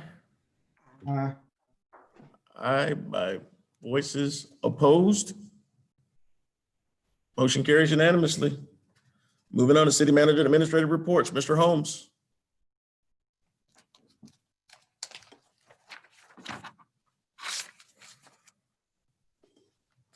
You're muted. Probably was a welcome change, but now that we're back live. At the last meeting, we talked about staff coming back to the commission with some sort of alternative to Boo on the Avenues, or something that might be seen as a event for children to take the place of the conventional Boo on the Avenues. Staff has talked, and between the police chief and Mr. Cutright and Ms. Deborah, the HR, Ms. Robinson, we've kind of come up with a plan or a thought that we might try to expand a little bit and change briefly, or to some degree, the trunk or treat project, that concept that police department had worked with in the past. But when I say change it, I mean change it in the form that we would have a drive-through event at the mall, and we think about having up to 10 stations at that event. And at each station, we encourage some cooperation and partnership with some local partners, so that each station would be manned by a different organization or group. And we would dispense candy. We try to make it a little bit more than just a candy delivery system by maybe having some form of costumes or decorations. The candy itself, we would try to dispense by PVC pipe chutes, which a local establishment has agreed to assist us in fabricating. So there wouldn't be hand-to-hand contact from the sponsors with the children. And as I said, I think only our imagination limits what we can try to put together in this first go around to make something to take the place of what's been lost. But before we go forward, needed to run that idea by the commission and see if the commission was in favor of it, supportive of it, you know, what your thoughts were. And if you get to give us the go ahead, then we're going to go ahead and try to make this thing happen. It looked like it sounded like a good idea to me, in terms of the creativity that everybody and the forethought that everybody put into this. Like a lot of effort went in terms of how to coordinate the whole effort. And you know, I'm pretty supportive of it, at least. I'm excited to see us to be able to move forward with this. This is something that my grandkids look forward to attending every year. So I'm excited that we're able to put something together and, like I said, do something for the kids in the community. Thanks. I'm all. Go ahead, Campbell. Commissioner Campbell, go ahead. I just said I'm all for it. Okay, I'm for it too. I think it's a wonderful idea for the mall. But Mr. Sam Deputy says Boo on the Avenue is for the little kids. Is it, are you gonna do it the same way, or everybody's gonna have to go out to the mall? At the last meeting, it was the consensus, as I understood it, that since we couldn't control admission to Boo on the Avenue, we couldn't enforce social distancing, we probably couldn't enforce masking requirements, and we couldn't control numbers, that at this stage of our COVID pandemic, I didn't sense that the commission was comfortable with turning loose 2,000 to 3,000 people on the streets of St. John's Avenue. If we misread that, then we can back up.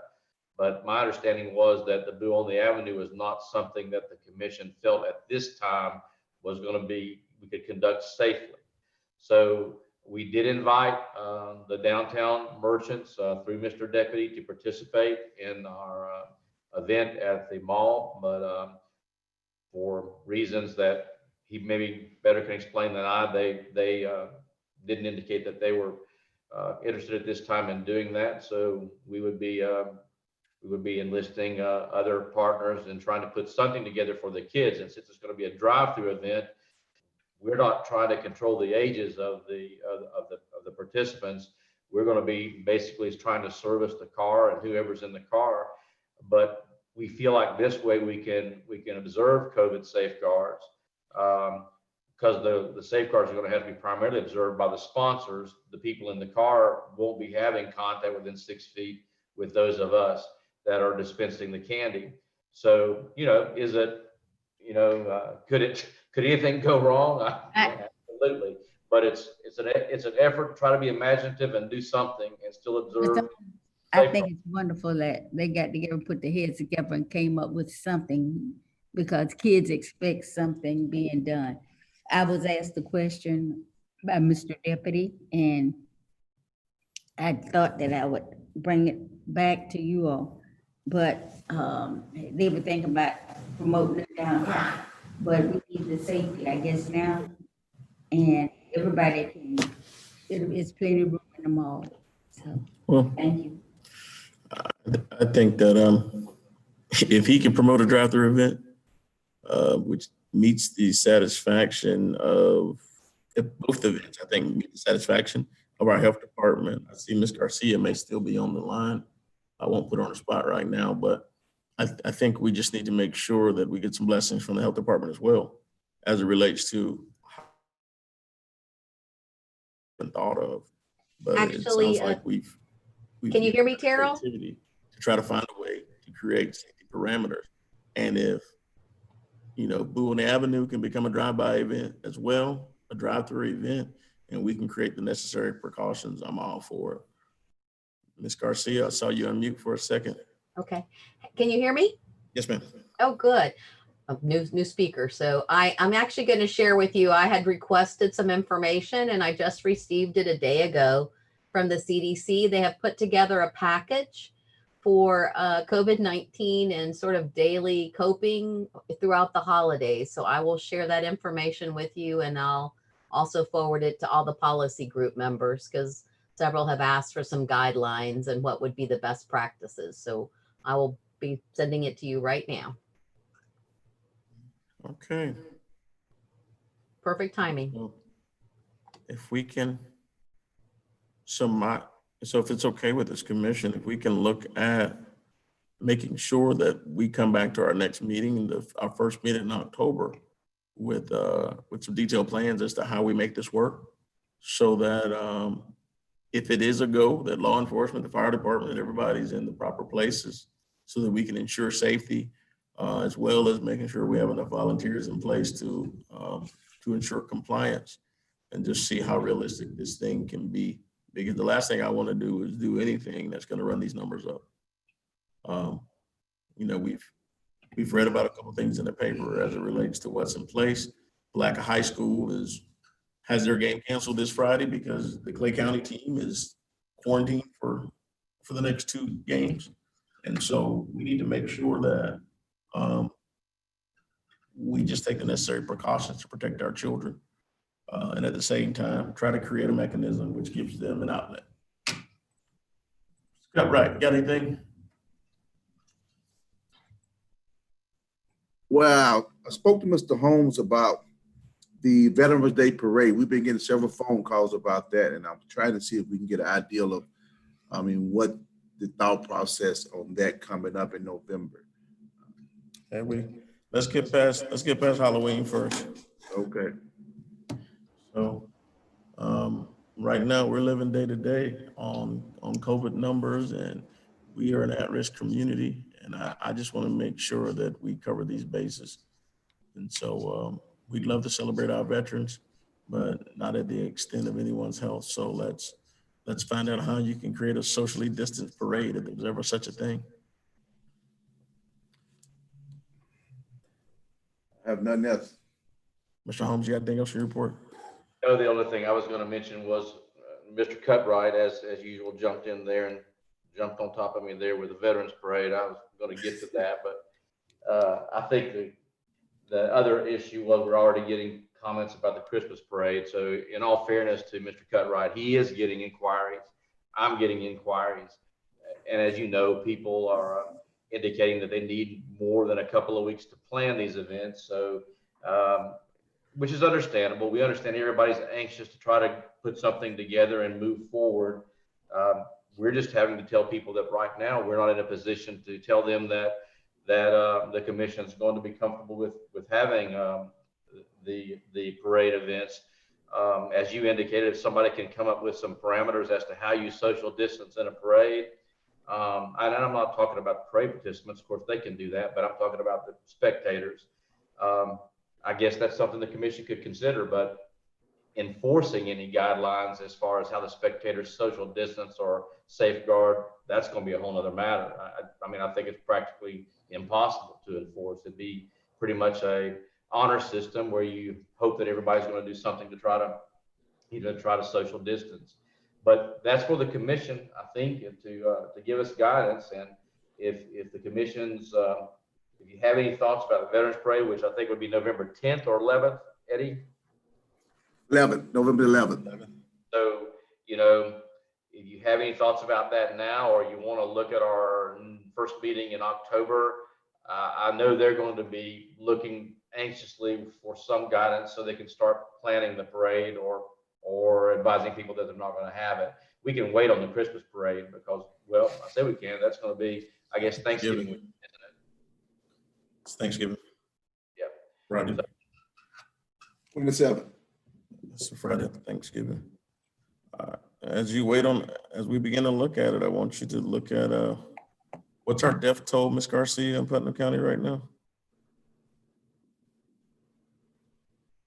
Unfortunately for us, thank goodness, and I think it's because we've all worked together. Aren't we 39 deaths in Putnam County? Where our positive cases are just crossed over 2,100 today. And I have to say it has not creeped up higher because we are working diligently with our school district, working diligently with other partners to be able to make sure that we find those positive individuals as fast as possible. Anybody with symptoms are triaged and excluded so they don't go on to infect other individuals and putting students in isolation. The good news is that the Palatka game will go on Friday. We have been able to help triage another team to be able to come play. And so we were happy that we were asked to help with that effort as well. So. Okay. Well, we will be leaning on you during the course of the next few weeks, trying to make sure that we comply. I think the guidelines that I'm sending you will give you a really good template and some good guidelines to follow. And it's really, it's up to, I mean, you've been very dedicated in making sure that people wear masks in Palatka. And I think that that's what we're going to have to continue is that is a first line of defense and probably do hand washing stations everywhere we can. And then go from there. I mean, I think and then nobody show up sick. I think that's the message that we have to do is please, if you're sick, stay home. Well, can I ask, Mary, can I ask you a question? Sure. Are there specific guidelines regarding parades in what you're about to send us? I looked at holidays and it had firework displays. It did have, I think, had items on parades. I just received it. So it's really, I haven't had a chance to even read the whole item or print it. So you're going to get it hot off the press. I just got it late last night. Okay. So they've just put it out. So I'm sharing it with you all. Okay. Well, let's go ahead and we'll let Mr. Cutright and his team, along with Mr. Holmes, work on this thing with the special events crew, with Mr. Fletcher and the various chiefs, and we'll go from there. Mr. Holmes, you got anything else? No, sir, I don't. Okay, we're moving on to Mr. Cutright, and one of the things that we want to address, Mr. Cutright, when we've talked about this over the past few, Mr. Cutright actually put his reopening plan out. And one of the suggestions in his plan was to go to 50% capacity on our event rentals. We've had an opportunity to review the governor's executive order with Ms. Thomas as well. And I'm of the opinion that, we should go ahead and start to reopen facilities at 50%. Mr. Cutright, Mr. Thomas, Ms. Thomas, you got anything else you want to add?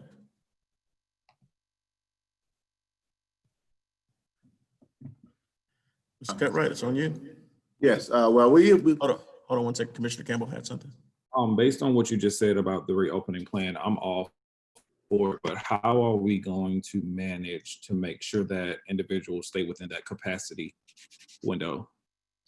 Mr. Cutright has it in his plan. He can kind of explain it a little bit better. As to Well, what we're asking everybody to do is present us a COVID-19 measure plan in place to see what we're doing, make sure they stay within the capacity. We also plan to do spot checks. I mean, we can't confirm totally every event, but we're going to pop up and make sure people are in compliance.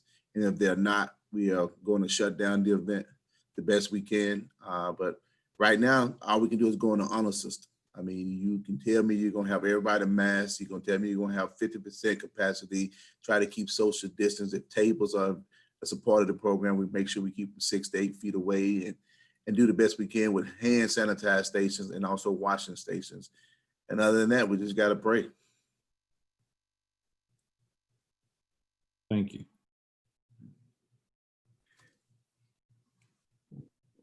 Yeah, I mean, that I echoed that same sentiment that Commissioner Campbell had, in terms of enforcing it. And I know that churches and other organizations are running at 50% capacities as well as restaurants, different things of that nature. So my only question again would be the enforcement side of it. And we know we're going to honor system and spot checking, but when we say that some people might want to say the same thing about events or whatever. So do we have anything, I guess from the health department, if they had anything as it relates to parade, we need to look at that and see what we can do, because if we say no to special events, how does that kind of go along with the facility rentals or whatever it may be, which is we can control that environment a little bit more. But so I just want to look at a little bit more in depth as it relates to what we do on the health department.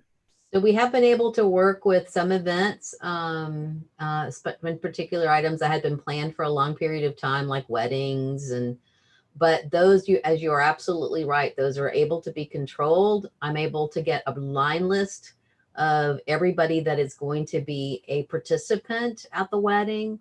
They are set up stations to be able to test, measure. You have to swear that you have no COVID symptoms, and they had to sign in. They had to have their temperature taken, and everybody was very compliant about that. But as you well know, I've been at the waving end of the parades, and they are 6 to 7 feet deep in Palatka, and it's a wonderful, wonderful sight. But I think that's a hard thing. I think I've had Santa Claus call me and ask me the same thing. So I think everybody's thinking about it at this time. So I think we just have to be cautious and share your concerns with your citizens, and then see if and then read these guidelines and see if they give us some ways to find some best practices.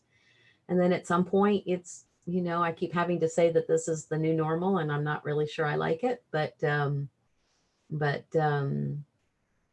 it's the way to get through it. At the same time, maybe we can plan something in coordination with the flu vaccination campaign. So I don't know, maybe there's something that we could do to make it attractive. But it'll take all of our efforts together to get it done. Thank you, certainly appreciate it. And again, I do support the effort that is being put forth. So I just wanted to get a little bit more clarification, but thanks, Ms. Cutright. Yeah, I think one of the things that we got, Commissioner, is just the fact of trying to start to move forward with some of the reopening plan. I think we've been extremely conservative and cautious in the way that we've approached reopening. And I do think that it's time for us to, as we move forward, to start to look at opportunities to see how our citizens fare as we do certain things. And so it's a lot easier to control a rental at the Bronson House or the Price Martin Center as opposed to trying to control a special event or parade, for example. And so I think if we start out looking at how we manage event rentals, making sure that we've got a foolproof system as it relates to what's in place, then we can start to look at the opportunity as it relates to kind of dealing with some of the other things that may be out there. And so the whole key is just to start to phase things in a manner in which we can control them. And as long as we make sure we put the adequate controls in, addressing the concerns of the commission, as well as staff and of the health department, and following CDC guidelines, as well as executive orders from the governor, I think we'll kind of be there. You know, when we look at restaurants and the 50% capacity, we've seen pretty good compliance around the city. And we've also seen quite a bit more compliance as it relates to masking of our citizens when they go into public places. You know, we still got some folks who kind of buck the system, but I think overall, the majority of the people are now making best efforts. And I think that's all we can really ask for. And we just have to continue to make sure that we're consistent with our own rules and we set the example for how we move forward. And so I definitely think your concerns are valid, as well as Commissioner Campbell, as we move forward. And I can tell you, you know, Cultural Resources has put forth, I think, a pretty solid plan. And I think they're continuing to put the safeguards in place. And so we've got some pilot studies kind of in place, working, seeing how some certain things work out. Thank you. Appreciate it. Yes, sir. Okay. One more thing, Mayor.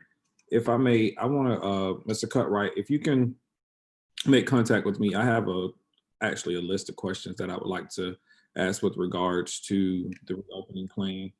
Just some things that have been in the back of my mind with that, just to make sure that all of our bases are covered when it comes down to that, from the cleaning of facilities there and after and things of that nature. I think those are some things that we need to make sure that that's at the forefront of the conversation. Yes, I'll reach out to you as soon as this meeting is over with, Commissioner Campbell. Thank you. And just a point of information, he actually has an affidavit that each renter will have to sign along with that it's included in their contract, some additional language, so that they meet certain safety precautions that have been added. Thank you. And so, anything else, Mr. Cutright? No, that's it. Okay, Chief Taylor. Nothing more at this time, Mayor. All right, welcome aboard in Thank your you, new sir. capacity. Thank you, sir. Appreciate it. Ms. Thomas?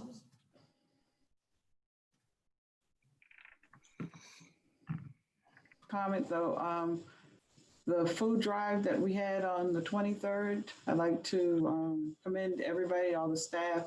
It was a real big success, and I thought it was, it was a really great event. So I just wanted to thank all the organizers.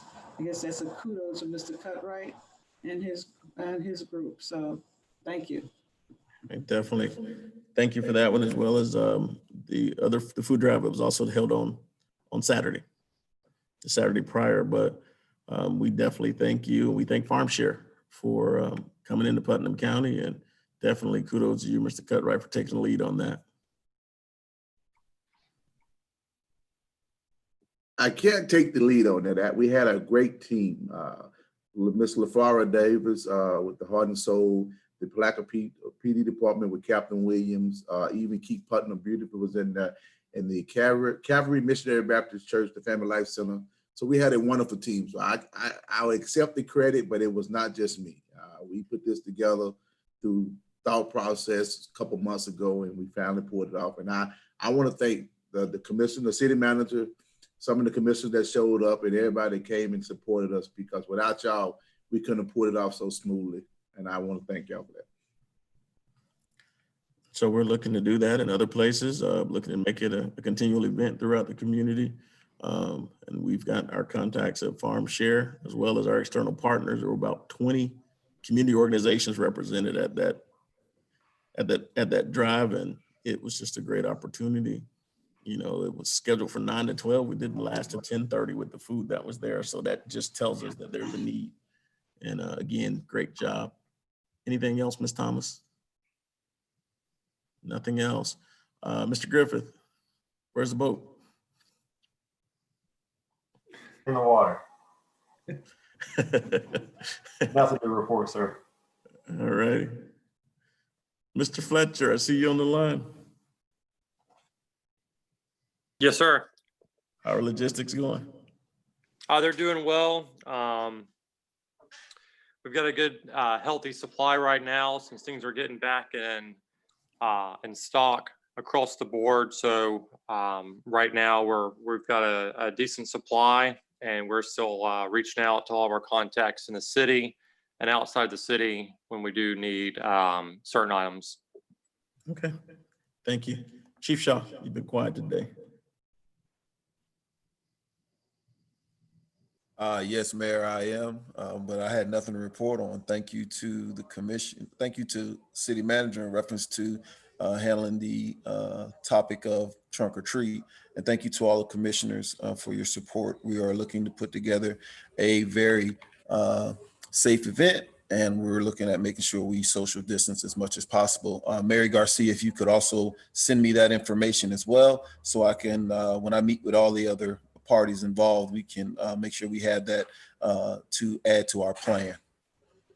And so, Chief, just for the record, which commissioner has the most fun at the trunk or treat? Well, usually, without a doubt, it was Commissioner Borum, but I must say, I think Commissioner McCaskill came in last year and took that title. So should I take that as a challenge for this upcoming year against Commissioner Borum? I was voting for Borum, but I may have to go back and reconsider. So next up, Ms. Becker.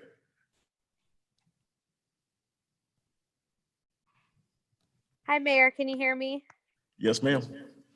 Hi. Just wanted to let everybody know that next week is the end of our fiscal year. In your packet, you have a report that is as of August 30th or 31st, sorry. There are a lot of changes from that report. Just because we are at the end of the fiscal year, we're seeing a lot of those last minute invoices come in. So a lot more expenditures being booked, and Ms. Tucker is working on reimbursement requests for our grants. Therefore, those revenues will be changing. We have some multiple projects that, due to timing, will be rolling forward next fiscal year. So just a lot of things happening in finance, but busy time of year. Okay. Next up, Ms. Robinson.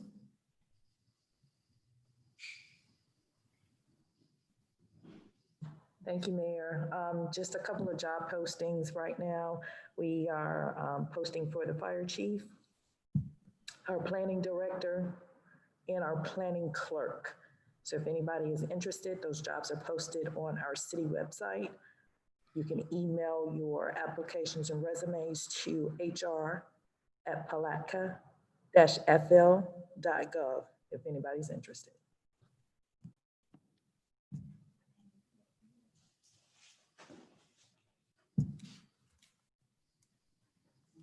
And so definitely, thank you. Mr. Mims. Nothing to report, just trying to keep the zoning train and the building permitting train running from our end. We see almost every permit that goes through the county. It's gotten to be pretty busy. But happy to be here. Okay. That I am. Ms. Krantz. Nothing to report at this time. Thank you, Mayor. All right, thank you. Vice Mayor Brown. Commissioner Campbell. I have nothing, Mayor. Thank you. Commissioner McCaskill. Nothing at this time, Mayor. Thank you. Commissioner Borum.